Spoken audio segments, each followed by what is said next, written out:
LeBron James just fired back in classic King fashion. Celtics announcers had some choice words about his former teammate Russell Westbrook, and LeBron wasn't having it. The Lakers-Celtic rivalry is alive and well, but this time the battle isn't on the court, it's online. Boston's commentators generated some major controversy in a postseason game between the Celtics and Nuggets by berating LeBron's and the Lakers' treatment of Russell Westbrook during his tenure in Los Angeles. LeBron wasted no time reminding everyone why he's the king on and off the court by boldly messaging back off on social media. When LeBron James overheard a conversation between Boston Celtics announcer Drew Carter and Brian Scalabrine regarding Russell Westbrook's turbulent tenure with the Lakers, he didn't hold back. The broadcasters highlighted Westbrook's difficulties when he was with the Lakers during Friday's preseason game between the Celtics and Nuggets in Abu Dhabi, which infuriated the Lakers great. LeBron used social media on Saturday to respond angrily to the remarks. In a post on X, previously Twitter, he expressed his opinions on the conversation and backed Russell Westbrook, a former teammate.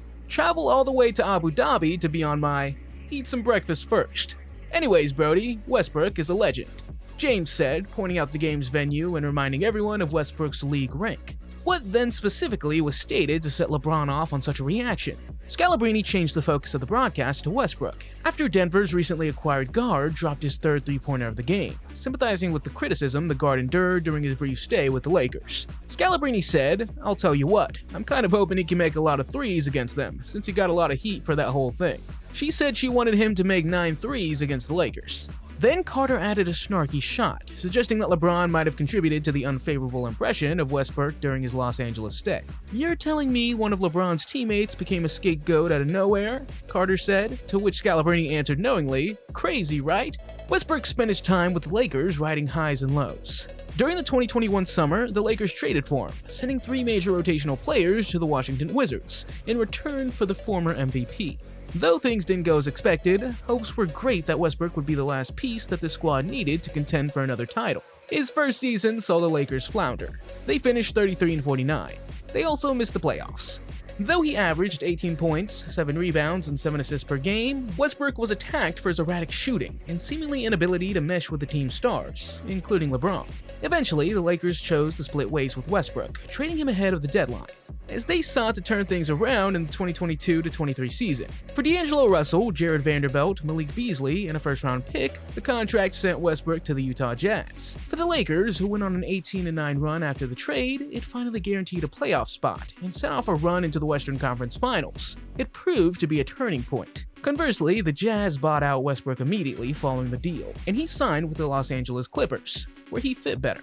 As he entered a new chapter of his career, he gave the Clippers strong performances that helped them make the postseason in both 2023 and 2024. But this last summer saw Westbrook traded back to the Jazz, only for him to be bought out once more, and finally landed him with the Denver Nuggets for the 2024-25 season. Although Westbrook's time with the Lakers wasn't the easiest, LeBron's new post reminds us of the respect and admiration he still holds for his former friend.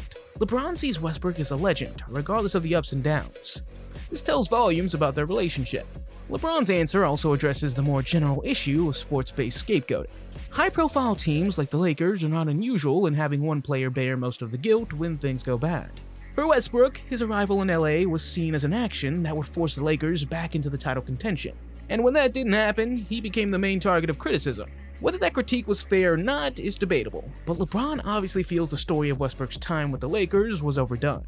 LeBron's long-standing competitiveness with the Celtics is on another level from this exchange. Though it might not be among the most memorable episodes in the LeBron-Celtics story, it reminds us of the struggle between the NBA great and Boston. Over the years, LeBron and the Celtics have squared off 7 times in the playoffs. LeBron's come out on top in 5 of those games. LeBron's early years in Cleveland and his stay in Miami and Los Angeles continue over. And any engagement he has with anything Celtics related is notable. LeBron James has battled some intense rivalry over his 20-year NBA career. LeBron's seen rivalries come and go, from Gilbert Arenas in the Washington Wizards to 4 straight NBA Finals fights, from Gilbert Arenas in the Washington Wizards to 4 straight NBA Finals fights with the Golden State Warriors. One team, the Boston Celtics, really sticks out as a regular irritant in his life. LeBron faced the Celtics 7 times, the most of any opponent in his playoff career, a continual battle unlike others. These contests helped define LeBron's reputation and generated some of the most famous events in NBA history. LeBron and the Celtics had one of the first and most unforgettable confrontations in the Eastern Conference quarterfinal in 2008. LeBron had already guided the Cleveland Cavaliers to the NBA Finals in 2007.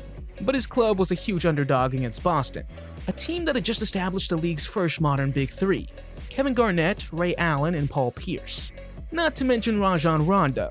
With 66-game victories, the Celtics dominated the regular season and were supposed to steamroll through the playoffs. LeBron and his Cavaliers in the meantime had other ideas. Boston was constantly pushed to the verge of elimination in the demanding series.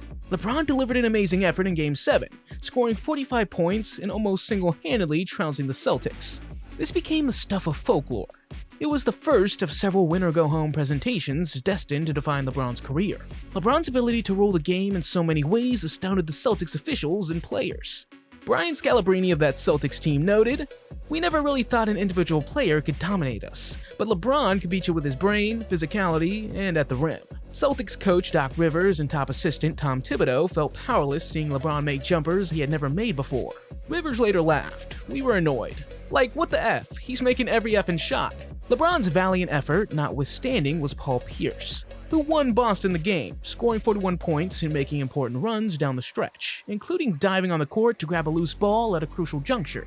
Pierce brought home Finals MVP for the Celtics, who then went on to win an NBA championship that year. LeBron's Game 7 effort made a lasting effect. Following yet another dismal playoff loss for the Celtics in 2010, LeBron made one of the most well-known moves in sports history when he brought his skills to South Beach to form the Big Three alongside D. Wade and Chris Bosh. Boston realized this new super team was developed especially to defeat the Celtics. Rivers said afterward, "We loved it. Driven to surpass one another, the Heat and Celtics became rivals with unprecedented intensity. Still, the Celtics resisted the hoopla about the Heat. Ever the rival, Kevin Garnett dismissed Miami's new trio. The funniest interview perhaps in the history of interviews was when Kevin Garnett said Big Two while they kept repeating Big Three.